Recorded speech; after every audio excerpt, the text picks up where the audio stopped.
ಇಲ್ಲಿ ನಾನು ದೊಡ್ಡ ಬಟ್ಲೆ ಒಂದು ಬಟ್ಲಾಗಷ್ಟು ಸ್ವಚ್ಛ ಮಾಡಿ ಇಟ್ಕೊಂಡಿರುವಂಥ ಚಿನ್ಮುರಿಯನ್ನು ತೊಗೊಂಡಿನಿ. ನಮ್ಮ ಉತ್ತರ ಕರ್ನಾಟಕದ ಕಡೆ ಇದನ್ನೇನಂತೀವಿ ನಾವು ಗೊಳ ಚಿನ್ಮುರಿ ಅಂತಲೇ ಕರಿತೀವಿ.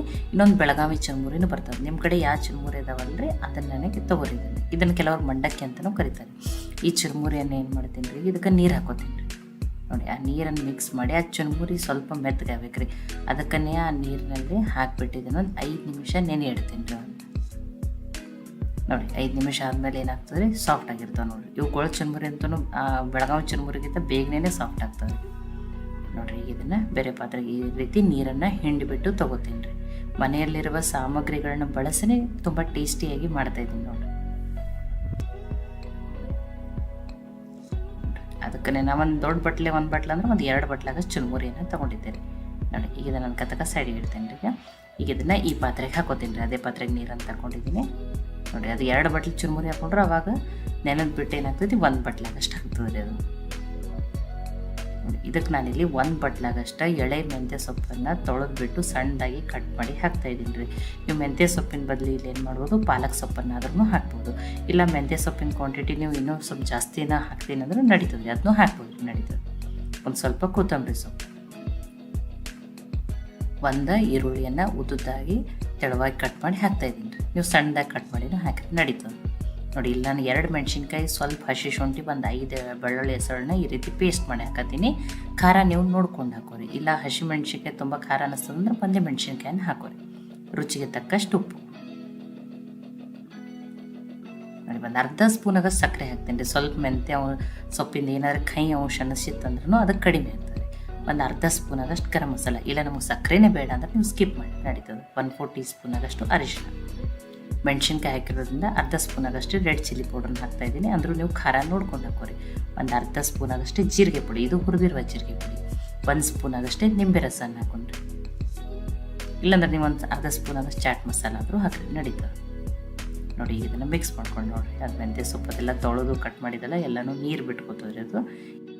ಇಲ್ಲೊಂದು ಅರ್ಧ ಸ್ಪೂನಾಗಷ್ಟೇ ಕರಿ ಮತ್ತು ಬಿಳಿ ಎಳ್ಳು 2 ಮಿಕ್ಸ್ ಆಗ್ಯಾವ್ರಿ. ಇದನ್ನು ಹಾಕ್ತಾಯಿದ್ದೀನಿ. ಟೇಸ್ಟೂ ಚೆನ್ನಾಗಿ ಬರ್ತದೆ ಮತ್ತು ಇದು ಸ್ಕಿನ್ಗೆ, ಹೇರ್ಗೆನೂ ಒಳ್ಳೇದು. ಇಲ್ಲ ನಮ್ಮ ಕಡೆ ಕರಿ ಇಲ್ಲ ಬರೀ ಬಿಳಿ ಎಳ್ಳದಾವಂದ್ರೆ ಅವನ್ನೂ ಹಾಕ್ರಿ, ನಡೀತದೆ ನೋಡಿ. ನಾನಿಲ್ಲಿ ಸಣ್ಣ ಬಟ್ಲೆನೇ 1 ಬಟ್ಲ ಅಂದ್ರೆ ಅರ್ಧ ಬಟ್ಲಾಗಷ್ಟೇ ಫಸ್ಟ್ ಕಡಲೆ ಹಿಟ್ಟನ್ನು ಹಾಕ್ಕೊಂಡು ಮಿಕ್ಸ್ ಮಾಡ್ಕೊತೀನಿ ರೀ ಬೈಂಡಿಂಗ್ ಸಲುವಾಗಿ. ಒಂದು ಅರ್ಧ ಸ್ಪೂನಾಗಷ್ಟೇ ಎಣ್ಣೆನ ಹಾಕೊಂಡಿದ್ದೀನಿ. ಇಲ್ಲ ಇನ್ನೊಂದು ಸ್ವಲ್ಪ ಹಿಟ್ಟು ಹಿಡಿಸ್ತದಂದ್ರೆ ನೀರು ಹಾಕಲ್ರಿ, ನಾನು ನೀರು ಹಾಕ್ತೇನೆ ಕಲಿಸ್ತಾ ಇದ್ದೀನಿ.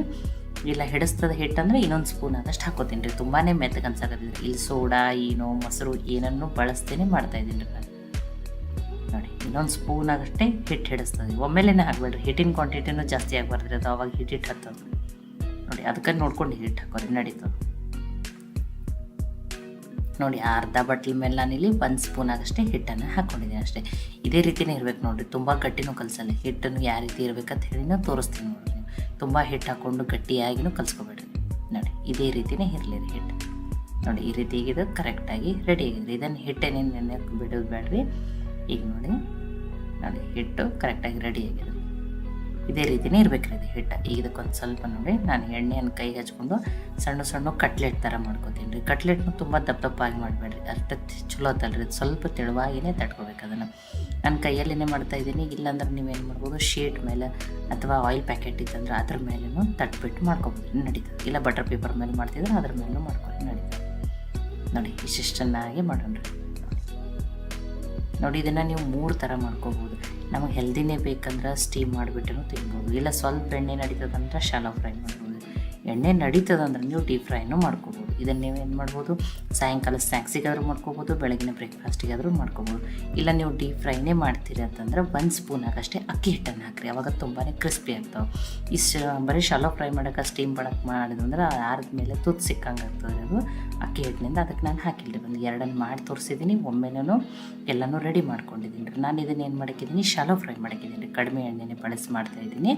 ಅದಕ್ಕಂತ ಹೇಳಿ ಆಲ್ರೆಡಿ ಪ್ಯಾನನ್ನು ಕಾಯ್ಲಿಕ್ಕೆ ಇಟ್ಟಿದ್ದೀನಿ. ಇಲ್ಲ ನೀವು ಡೀಪ್ ಫ್ರೈ ನಿಮಗೆ ಯಾವ ರೀತಿ ಇಷ್ಟನೋ ನೀವು ಆ ರೀತಿ ಮಾಡ್ಕೊಂಡು ನೀವು ಡೀಪ್ ಫ್ರೈ ಮಾಡ್ಕೊಂಡು ತಿನ್ನಿರಿ, ನಡೀತದೆ ನೋಡಿ. ಆಲ್ರೆಡಿ ಪ್ಯಾನನ್ನು ಕಾಯ್ದಿದ್ರೆ ಈಗ ಇವನ್ನ ಆ ಪ್ಯಾನಿಗೆ ಹಾಕ್ತೀನಿ ನೋಡಿ. ಇಲ್ಲೊಂದು 2 ಸ್ಪೂನ್ ಆಗಷ್ಟೇ, ಸಣ್ಣ ಸ್ಪೂನಿಂದನೇ 2 ಸ್ಪೂನ್ ಆಗಷ್ಟೇ ಎಣ್ಣೆಯನ್ನು ಹಾಕೋತೀನಿ ರೀ ನೋಡಿ.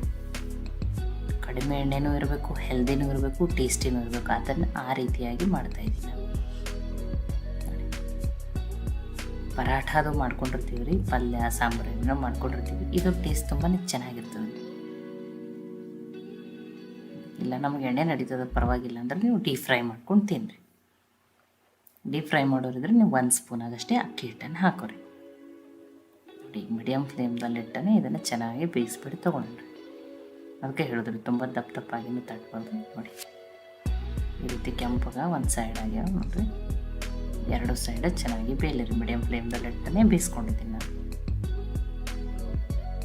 ನೋಡಿ 2 ಸೈಡ ಬೇಯ್ದವ್ರಿ, ಇಷ್ಟು ಬೇಯ್ದ್ರೆ ಸಾಕು. ನೋಡಿ ಸೋಡಾ ಇಲ್ಲ, ಏನೂ ಇಲ್ಲ, ಮೊಸರು ಇಲ್ಲ, ಹೆಲ್ದಿನೂ ಅದ, ಟೇಸ್ಟಿನೂ ಅದ.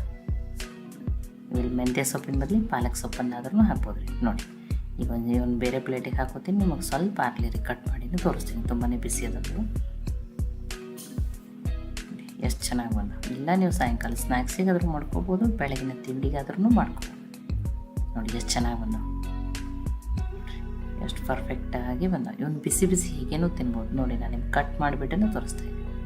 ನೋಡಿ ಎಷ್ಟು ಚೆನ್ನಾಗಿ ಬಂದು, ಎಷ್ಟು ಕಲರ್ಫುಲ್ಲಾಗಿ ಟೇಸ್ಟಿಯಾಗಿನೂ ಬಂದು. ಬಿಸಿ ಬಿಸಿ ಹೀಗೇನೂ ತಿನ್ಬೋದು, ಸಾಸ್ ಜೊತೆ ತಿನ್ಬೋದು, ಗ್ರೀನ್ ಚಟ್ನಿ ಜೊತೆ ತಿನ್ಬೋದು, ಅಥವಾ ಕಾಯಿ ಚಟ್ನಿ ಜೊತೆನೂ ತಿನ್ಬೋದು, ನಡೀತದೆ. ಈ ರೀತಿ ಮಾಡಿ ಮಕ್ಕಳಿಗೆ ಲಂಚ್ ಬಾಕ್ಸಲ್ಲಿ ಹಾಕಿ ಸಾಸ್ ಹಾಕಿದ್ರೆ ಬೆಳಗ್ಗೆ ಬ್ರೇಕ್ಫಾಸ್ಟು ಅವ್ರಿಗೆ ಬಾಕ್ಸಿಗೆ ರೆಡಿ ಆಗ್ತದೆ ರೀ. ಇದನ್ನೇನೋ ಚುರುಮುರಿ ವಡಿ ಅಥವಾ ಮೆಂತ್ಯ ಸೊಪ್ಪು ಚುರುಮುರಿ ವಡಿ ರೆಸಿಪಿ ನಿಮ್ಗೆ ಇಷ್ಟ ಆಗಿದ್ರೆ ಲೈಕ್ ಮಾಡಿ, ಶೇರ್ ಮಾಡಿ, ಕಮೆಂಟ್ ಮಾಡಿರಿ. ಖಂಡಿತನೂ ಟ್ರೈ ಮಾಡಿರಿ. ಟ್ರೈ ಮಾಡಿ ನನಗೆ ಹೆಂಗೆ ಬಂದಿತ್ತು ಅಂತ ತಿಳಿಸ್ರಿ. ಮತ್ತೆ ಒಳ್ಳೆ ರೆಸಿಪಿ ಜೊತೆ ಸಿಗೋಣ. ಎಲ್ಲರಿಗೂ ಧನ್ಯವಾದಗಳು.